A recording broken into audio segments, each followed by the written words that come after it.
Education Trust Fund guidelines for state-owned universities. Southern senators condemn suicide bombing in Borno State. Another foreign scene, hurricane makes landfall across Caracas Island in Grenada.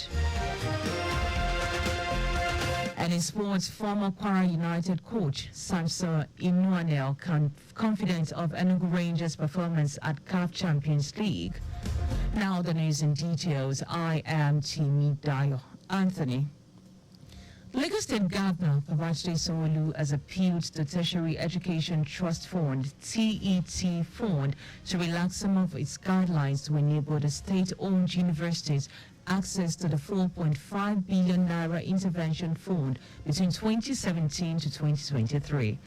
Governor Sanwo-Olu made the appeal when the House of Representative Committee on TET-FUND, chaired by Honorable Miriam Onoha, paid him a courtesy visit at Lagos State House, Ikeja.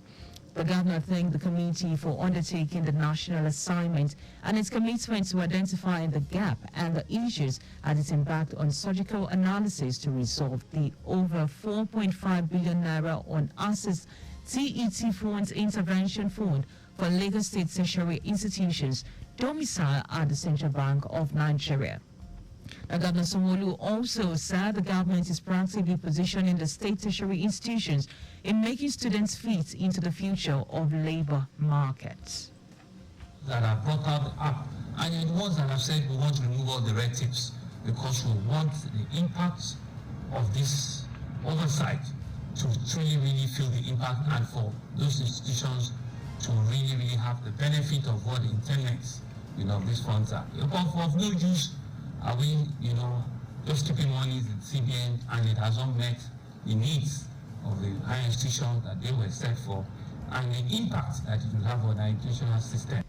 Earlier, the chairman House Committee on TET Fund, Miriam Onoha, noted that unassessed intervention funds by Nigerian universities in the last years is to the tune of 200 billion naira. She ordered the leadership of Lagos tertiary institutions to make necessary documents available to assess the funds for infrastructural development and staff training, among others, while the committee will go round all states as Lagos is the pilot. To ensure that the value for money will not be lost and that taxpayers' money will be put to good use. From 2017, 2020 to 2023, the amounts that have been allocated to embark on those intervention programs have been eroded by the growing economic and inflationary rates. So the House resolved that within these 6 months would come with a technical team, the relevant state fund department, to state-by-state visits and call it like a mobile clinic. On his part, Commissioner for Tertiary Education, Sule Tolani, noted that regulations and guidelines of TET Fund were the major challenges for accessing the intervention fund by Lagos universities.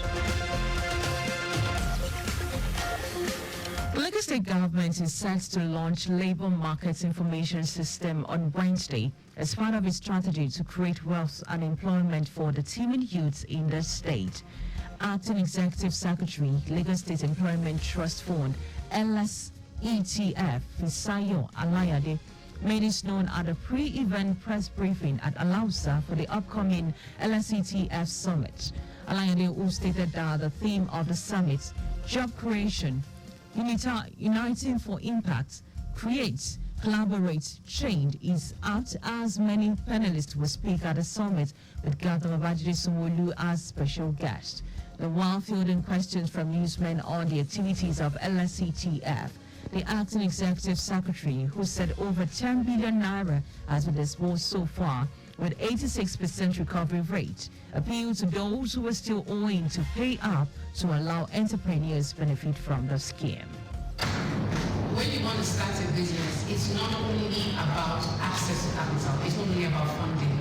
There are other aspects to set your business up for success. If you don't pay this money back, you're shooting somebody else in the foot, i.e., the person that should have access to that loan tomorrow wouldn't have anything to give. So it's important that we collect 100%.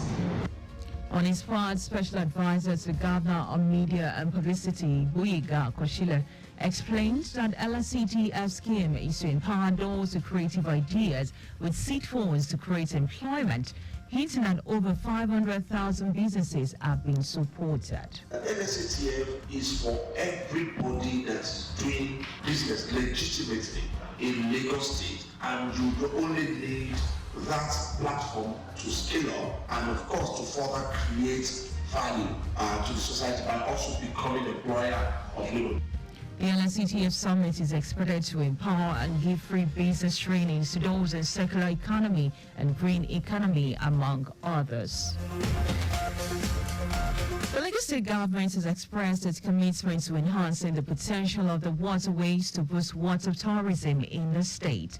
Commissioner for Tourism, Art and Culture, Token Benson Awoyinka, said this during the Fuji Fusion Luriomi event held at the weekend on MV Adimo Rishabird, organized by Lagos Ferry Service, Lag Ferry.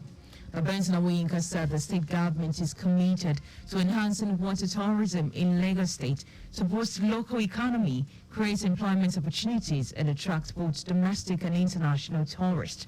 Also, the managing director of Lag Ferry, Ladi Balogun, said Governor Babajide Sanwo-Olu has created an enabling environment for stakeholders to explore various opportunities within the state's blue economy. And while assuring that the agency will focus on improving the passenger experience by ensuring safety, comfort, and efficiency on its boards, Balogun informed that it also aims to provide tourists with a unique and enjoyable way to experience several Lagos iconic landmarks, such as the Lekki Ikoyi Link Bridge, Eko Atlantic City, and Takwa Bay, while decongesting the city roads. And now to the rest of the stories. Senators from the southern part of the country, under the aegis of Southern Senators Forum, SSF, have condemned in very strong terms the heinous suicide bombing attack that took place in Tashan, Mararaba, Gowozan town in Borno State on Saturday, 29 June 2024, which claimed the lives of scores of persons and injured numerous others.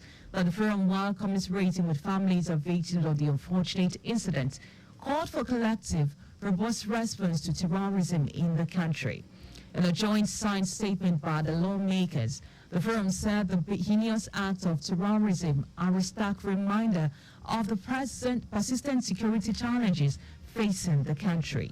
They called on the federal government and all security agencies to intensify their efforts in combating terrorism and ensuring the safety and security of all Nigerians. Chairman, Independent National Electoral Commission, INEC, Mahmood Yakub, said the commission has the constitutional power to conduct local council elections except in Federal Capital Territory. Yakub said this on the sideline of a two-day induction retreat for INEC Resident Electoral Commissioners, RECs, in Lagos. Reacting to the agitation, seeking constitutional backing for INEC to be saddled with the responsibility of conducting local council elections, Yakubu described it as a constitutional matter. According to him, unless necessary constitutional amendments are made, the Commission will only continue to organize national and state elections. The Multinational Joint Task Force, MNJTF, says its troop fighting insurgency have successfully obliterated terrorist camp situated on islets across the Cameroonian and Nigeria territories of Lake Chad, killing many terrorists and causing others to flee into Chad. It says the operation is significant achievement of Operation Lake Sanity 2 in combating terrorism within the Lake Chad Basin. According to MNJTF, the operation also resulted in the destruction of 8 vehicle-borne improvised explosive devices in Arena Siki and 2 ammunition bunkers northeast of Malam Fatori.